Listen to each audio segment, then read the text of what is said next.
Grit Talk, and my name is Dr. Janice Nevin, and I'm here to answer 7 questions.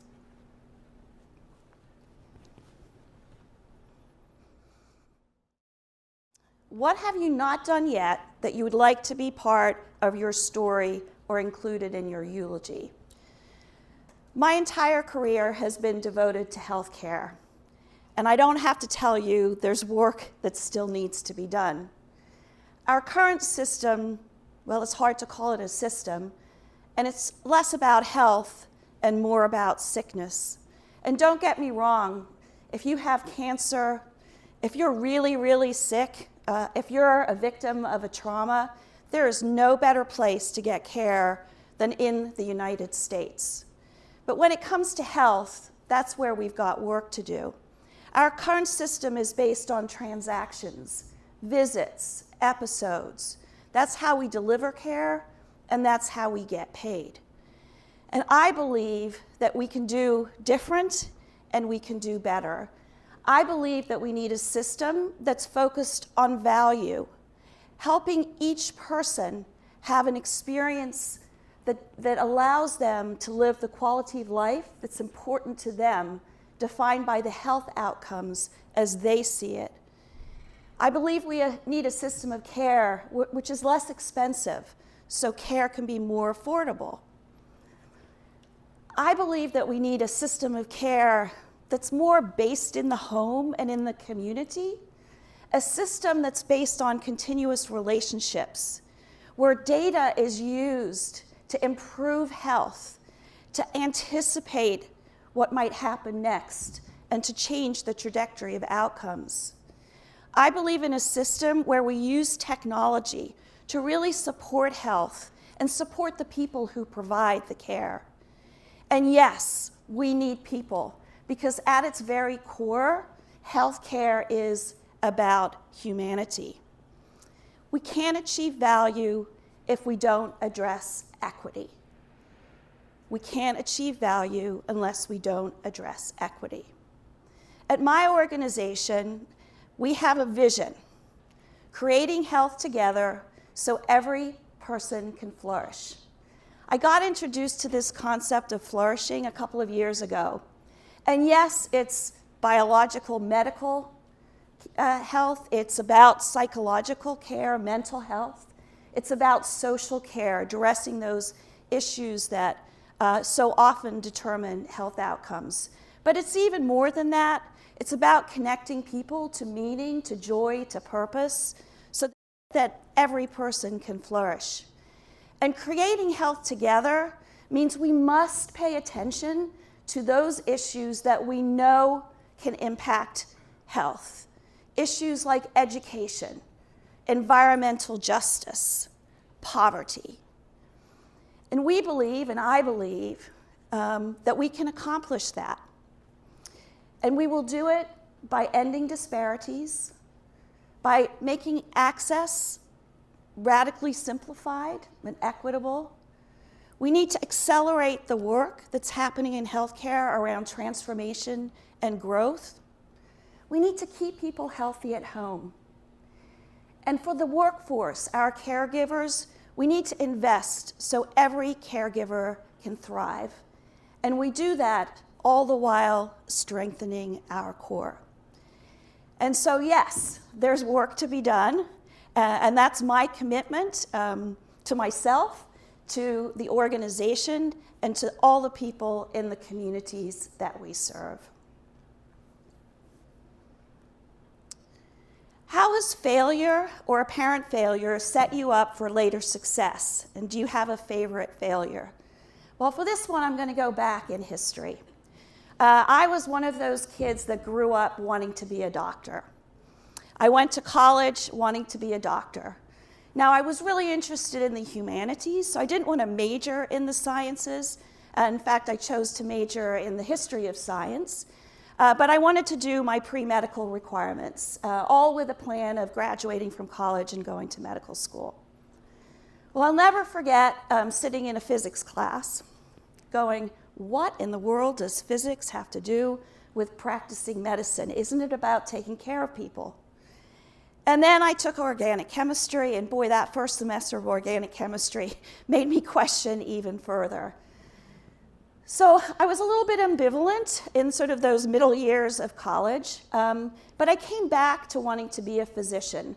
I was studying healthcare in 19th century England and really got sort of introduced to this idea that, health is about the systems that are around us.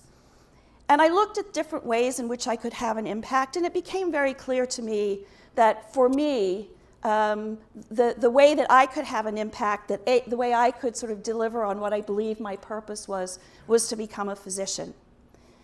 So I went to meet my pre-med advisor.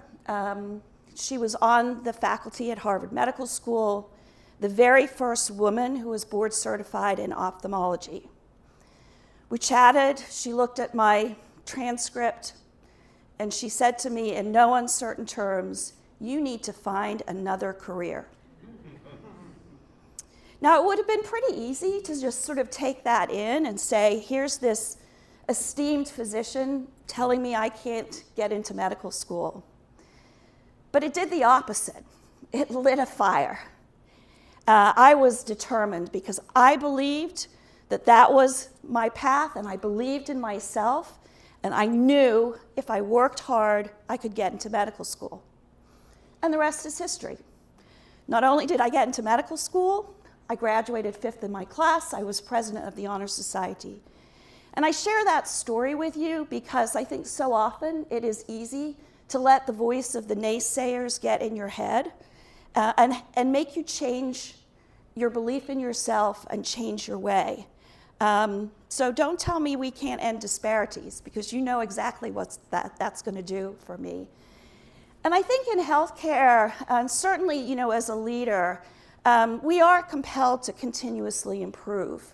As a physician, when I practiced, I would sit with a patient, and I'm a family physician. I'd hear the story, and I'd try and understand, how to get to a diagnosis. What are the right tests to order? How do I interpret those tests? How do I come up with a diagnosis? What's the right treatment? And fundamentally, you're always sort of checking and going back and revisiting and maybe sort of altering the plan in order to achieve the outcome. And in my role now, it's much the same. What's the story? What do I need to understand? What do I think the diagnosis is? How can I approach this problem?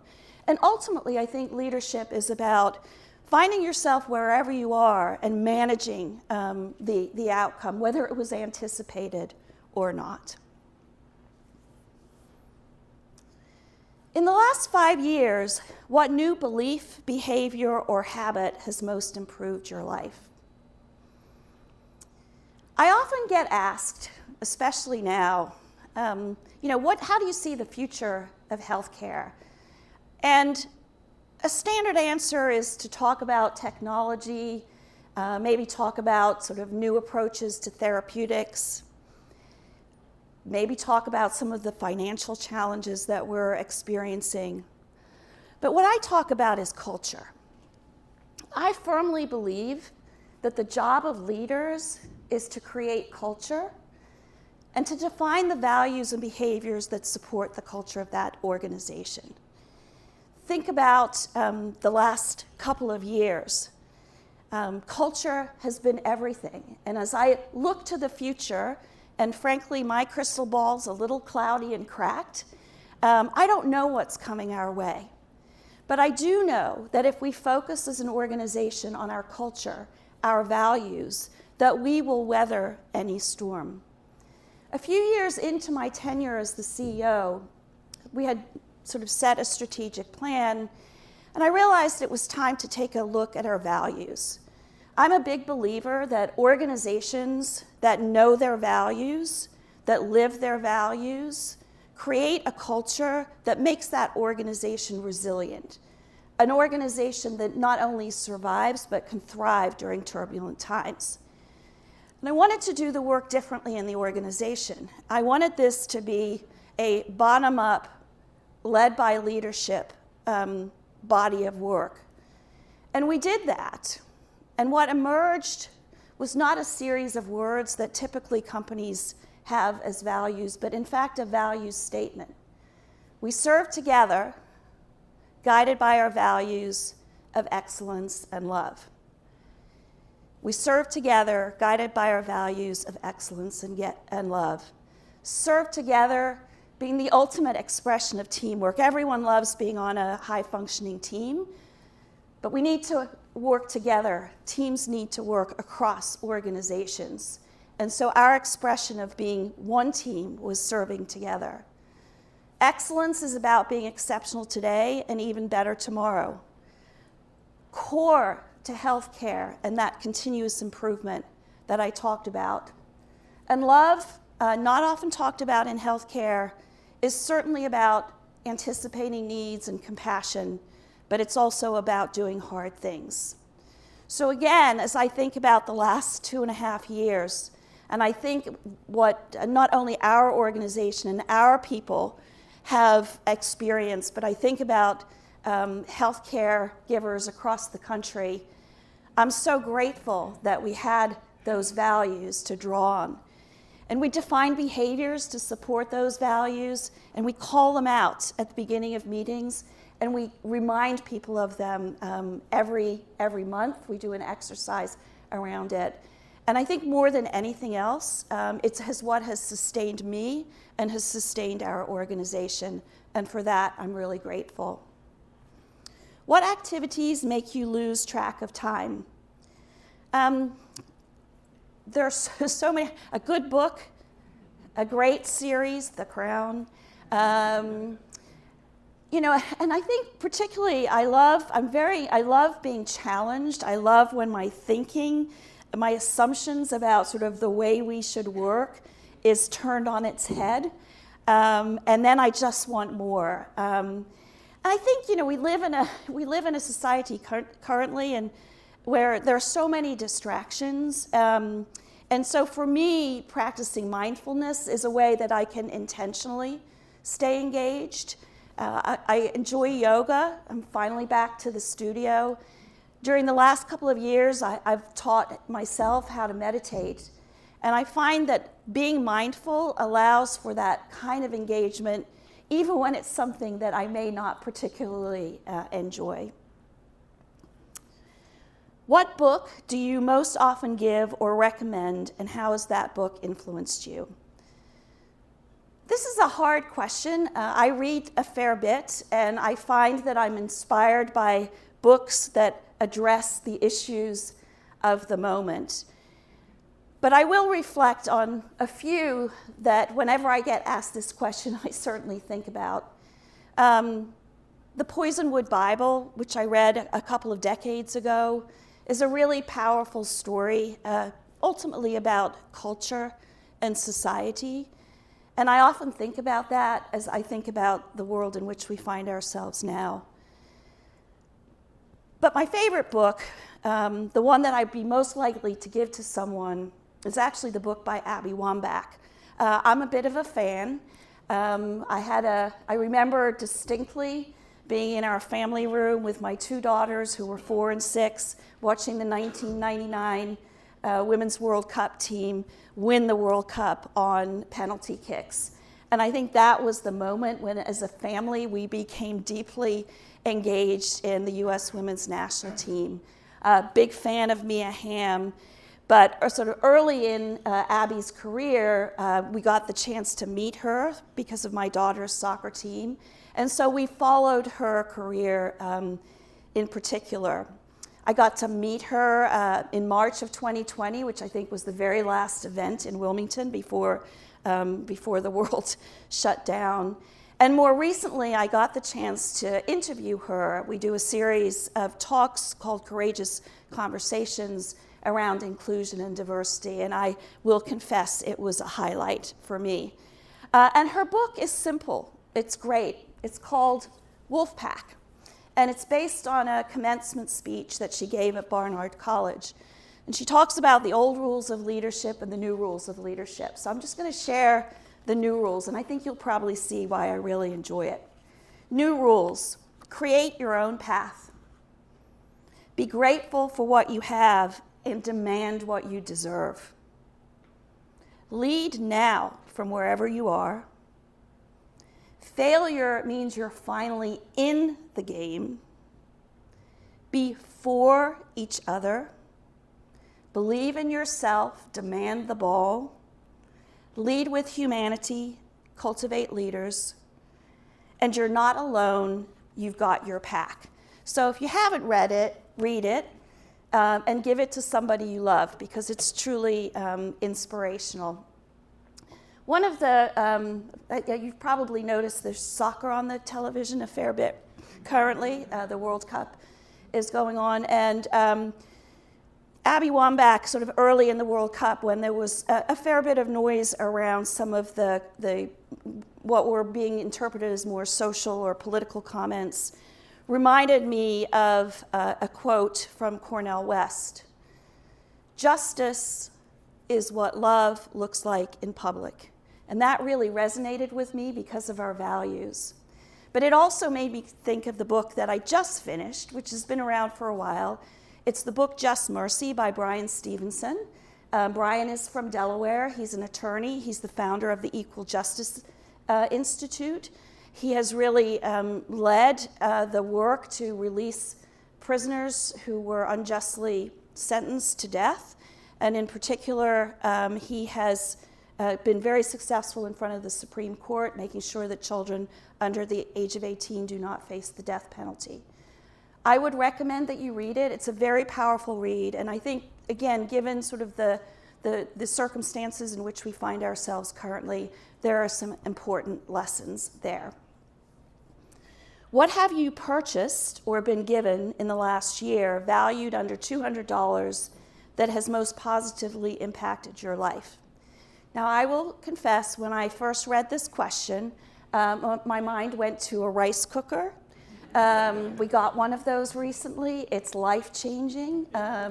It makes great rice, and you can design recipes that probably encourage more healthy eating. But then I thought, think about $200 and what it might mean to people who live less than half a mile from here. $200 may be the difference between food on the table every day for a month or not. $200 may be the difference between paying the gas bill, paying the rent, or the mortgage. $200 may be the difference between having presents under the Christmas tree or not. So I recognize that my privilege is to buy a rice cooker, but for many people who live in our community, $200 can make a significant difference. If you could broadcast a message to everyone in the world, knowing it would be received and remembered, what would it be? We serve together, guided by our values of excellence and love. When you lead with love, excellence is inevitable, equity is achievable. That's what I've learned. When we talk about love, we talk about what love means in terms of doing the hard things. Yes, it's about anticipating needs. It's about compassion and caring. But even more importantly, if you lead with love, you're compelled to speak truth with courage and empathy. You're compelled to embrace diversity and show respect to everyone. Love means doing the hard things of leadership. And it turns out, if you've read the Inquirer recently, that maybe one of the reasons the Eagles are doing so well this year is because Jalen Hurts leads with love. Jalen Hurts leads with love. And I'm convinced that the success of the Eagles is very much tied to the culture that's been created there and the leadership that embraces inclusion and leads with love. And so if I have a message to deliver, to leave you with, to be remembered, it would be that. Let's commit to lead with love. If we lead with love, excellence is achievable and equity is inevitable. Thank you so much.